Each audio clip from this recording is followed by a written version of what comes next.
Pourquoi tant de personnes riches et célèbres ne sont pas heureuses et divorcent 3 et 4 fois dans leur vie? Parce que ce n'est pas l'argent ou la gloire qui rend heureuse une personne. Maïmonide dévoile que le plus grand besoin de l'être humain, c'est d'être apprécié, de recevoir des compliments et de la chaleur. Comme c'est marqué, tu aimeras ton prochain comme toi-même, en lui faisant des louanges. En fait, on se marie pour combler ce besoin inné d'être apprécié. Et vous savez, lorsque dans un couple on est très attaché l'un à l'autre, même s'ils passent une dure épreuve dans le domaine financier ou médical, eh bien, ça va les attacher encore plus. Alors qu'un couple en manque sentimental, en une seule épreuve, ils sont en péril. Mais bizarrement, aider quelqu'un avec de l'argent a l'air bien plus facile que de l'encourager avec sa parole. On a beaucoup de mal à concéder une partie de notre âme. Beaucoup de conjoints disent « ça ne me vient pas naturellement, je ne peux pas dire des compliments que je ne pense pas, pourquoi je vais le complimenter alors qu'il ne mérite pas? Et s'il faut complimenter, alors pourquoi lui ne me complimente pas ?» En fait, tous ces prétextes, c'est refuser de donner cet élément vital à notre conjoint qui s'appelle la reconnaissance.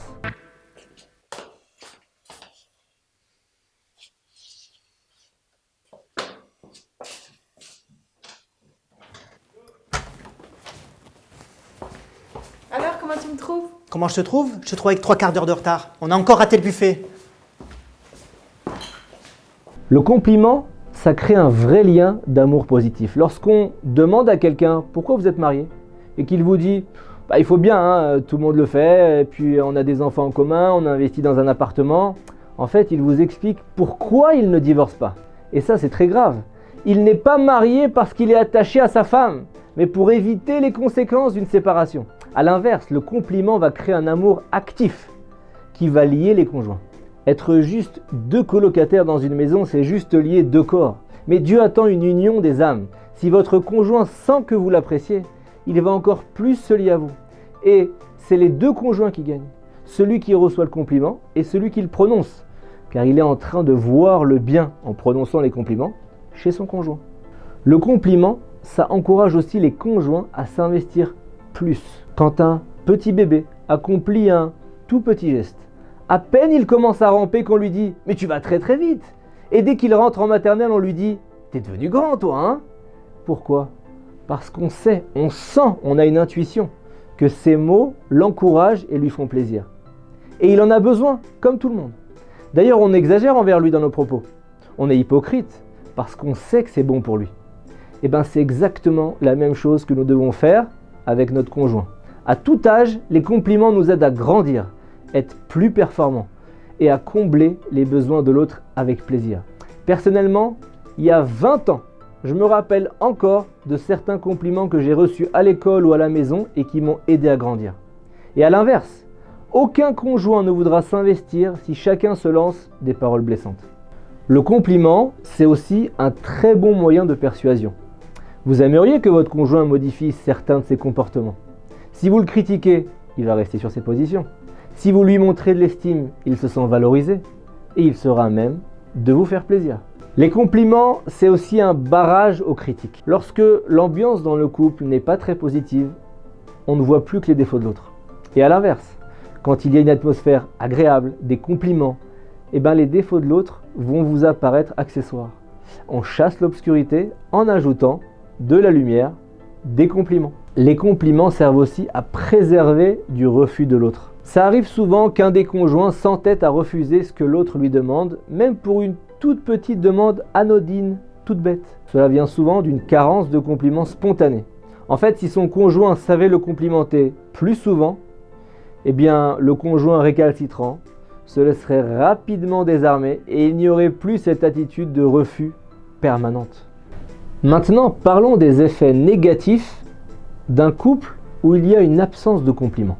Je ne sais pas si vous connaissez cette période où tout à coup, votre mari ou votre femme commence à vous exiger des choses folles, insensées. Imaginons une femme qui tient absolument tout d'un coup à voyager 3 fois par an, coûte que coûte, tout d'un coup.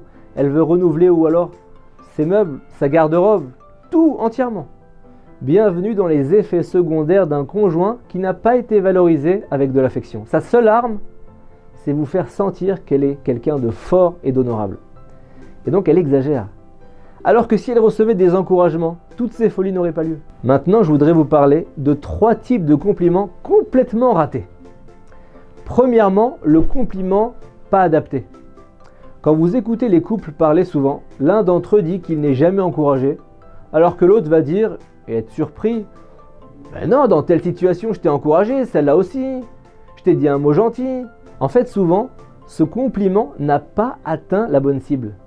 On utilise parfois des thèmes trop généraux pour qualifier notre mari, trop banals, ou alors trop dérisoires par rapport à son niveau. Ou encore imaginez un homme qui étudie la Torah sans arrêt, et sa femme le complimente sur sa force physique, alors qu'il est plutôt spirituel. Ça ne risque pas de le toucher, et ça pourrait même le vexer. Imaginez à l'inverse, une femme qui n'est complimentée que sur sa beauté, sans qu'on ne relève jamais ses qualités morales et intellectuelles. Cela pourrait la vexer également. En fait, chacun a sa propre échelle de valeur selon l'image qu'il se fait de lui-même. Et quand on complimente, il faut viser la bonne cible, le bon thème, et avec la bonne intensité selon le niveau de la personne dans le thème en question où il est bon. Deuxième type de compliment raté, le compliment exagéré. Imaginez un mari qui dit à sa femme « Jacqueline, tu es la meilleure éducatrice au monde. Nos enfants sont brillants, c'est grâce à toi. » Alors qu'elle n'y connaît rien de particulier dans ce domaine-là et que tous leurs enfants partent en sucette. Ou alors imaginez une femme qui dit à son mari « Oh mon mari, tu es un des plus grands érudits de la génération. » Alors que tout le monde sait qu'il en est très loin. Et bien ça peut provoquer des dégâts. Un compliment doit être en rapport avec l'image que la personne se fait d'elle-même, au moins un minimum. Troisième type de louange ratée, le compliment indirect. Vous connaissez ces compliments du style « on est en plein Shabbat », le papa dit à table quelques paroles de Torah et l'épouse dit à ses enfants « Papa a dit quelque chose de très beau, hein ?» L'époux va être touché, mais attention à ne pas abuser du compliment indirect. Rav Dessler nous explique que rien n'est plus beau pour la plupart des hommes et des femmes d'entendre leur nom cité directement. C'est une marque d'attention qui fait ressentir un sentiment doublement agréable.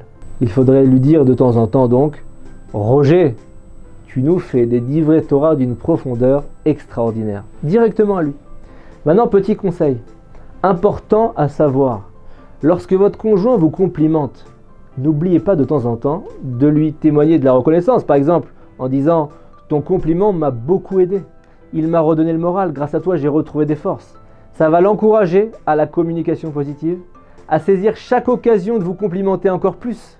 C'est important de l'encourager à continuer à vous complimenter, à lui montrer que ce qu'il a fait comme effort, c'est un effort de complimenter, eh bien, ça valait le coup.